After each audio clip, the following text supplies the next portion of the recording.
আজ গঙ্গাসাগর মেলার উদ্বোধন করবেন মুখ্যমন্ত্রী।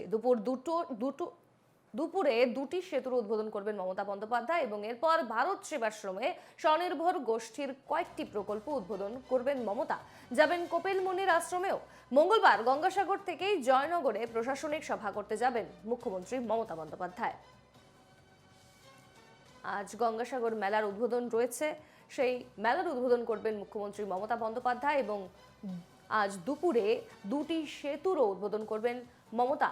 এরপর ভারত সেবাশ্রমে স্বনির্ভর গোষ্ঠীর কয়েকটি প্রকল্পের উদ্বোধন করবেন মমতা। তারপর তিনি যাবেন কপিল মুনির আশ্রমেও। মঙ্গলবার গঙ্গাসাগর থেকেই জয়নগরে প্রশাসনিক সভা করতে যাবেন মুখ্যমন্ত্রী মমতা বন্দ্যোপাধ্যায়।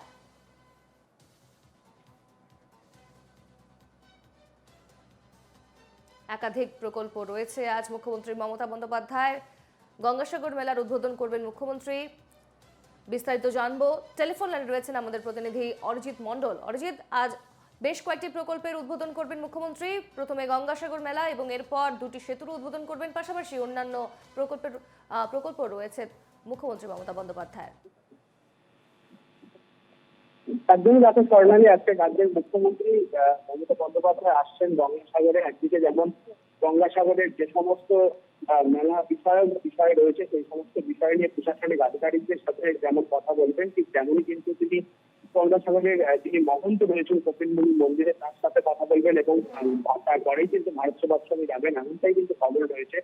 যেহেতু রাজ্য প্রশাসনের যেমনটা মনে করছে যে বিগত বছরগুলোর তুলনায় যে পূর্ণার্থী এসছে তার থেকে কিন্তু এবছর রেকর্ড সংখ্যায় পূর্ণার্থী আসবে, সেই কারণে একটা বড় প্রশাসনের কাছে চ্যালেঞ্জ এবং রাজ্য সরকারের কাছে চ্যালেঞ্জ, যাতে কোনো অসুবিধা না হয়, ভিন রাজ্য থেকে যারা আসছে তাদের যাতায়াতের কোনো অসুবিধা না হয়, স্বাস্থ্য ব্যবস্থা বিষয়গুলো কিন্তু খতিয়ে দেখা।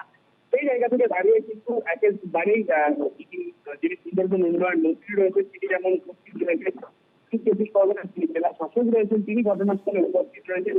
কিন্তু সেই শেষ মুহূর্তের প্রস্তুতি চলছে। হোম স্কোয়াডের টিম এসছে, তারা হেলিপ্যাড থেকে শুরু করে একাধিক জায়গায় কিন্তু ইতিমধ্যেই নজরদারি চালাচ্ছে। পাশাপাশি দেখো, এই যে লর্ড নাম্বার 8 থেকে কচুবেড়িয়া, এই যে পুণ্যার্থীদের যাতায়াতের পথ, সেখানটায় কিন্তু চড়া একটা বড় সমস্যার কারণ হয়ে দাঁড়ায়। সেই কারণেই কিন্তু এবারে রাজ্য সরকারের উদ্যোগে এবং সেচ দপ্তর যে ড্রেজিং কর্পোরেশন রয়েছে তাদের উদ্যোগে কিন্তু অত্যাধুনিক ফারাক্কা থেকে মেশিন এনে সেখানটায় ড্রেজিং এর কাজ চলছে, যাতে পুণ্যার্থীদের মেলার সময় এই যাতায়াতের পথে কোনো অসুবিধার সম্মুখীন হতে না হয়। অন্যদিকে অত্যাধুনিক অ্যান্টি ফগ লাইট লাগানো হয়েছে এবং 16 থেকে 18 ঘন্টা গঙ্গাসাগর মেলার সময় এই ভ্যাসেল পরিষেবা স্বাভাবিক রাখা হবে, এমনটাই কিন্তু জেলা প্রশাসনের পক্ষ থেকে জানানো হয়েছে।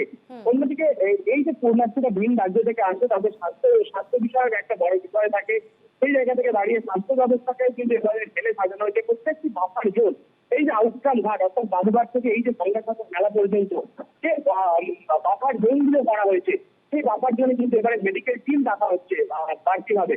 অন্যদিকে গঙ্গাসাগর মেলা গ্রাউন্ড এবং কাকদ্বীপ হাসপাতাল এবং ব্যাঙ্গেরহাট হাসপাতাল, সেখানটাও কিন্তু প্রস্তুত রাখা হচ্ছে। অর্থাৎ এই সমস্ত বিষয়গুলো এবং যে পুলিশ অফিসার রয়েছে অর্থাৎ প্রশাসনিক বিষয়, সমস্ত বিষয় কিন্তু রাজ্যের মুখ্যমন্ত্রী আজকে টিকিয়ে দেখবেন এবং তারপরে কিন্তু গঙ্গাসাগর মন্দিরটা খুলে দেওয়ার কথা রয়েছে এবং তারপর যাবেন, বেশ কিছু প্রকল্পে তিনি উদ্বোধন করবেন, এমনটাই জানা যাচ্ছে। কারণ একেবারে আপাতত ধন্যবাদ তোমাকে অরিজিৎ।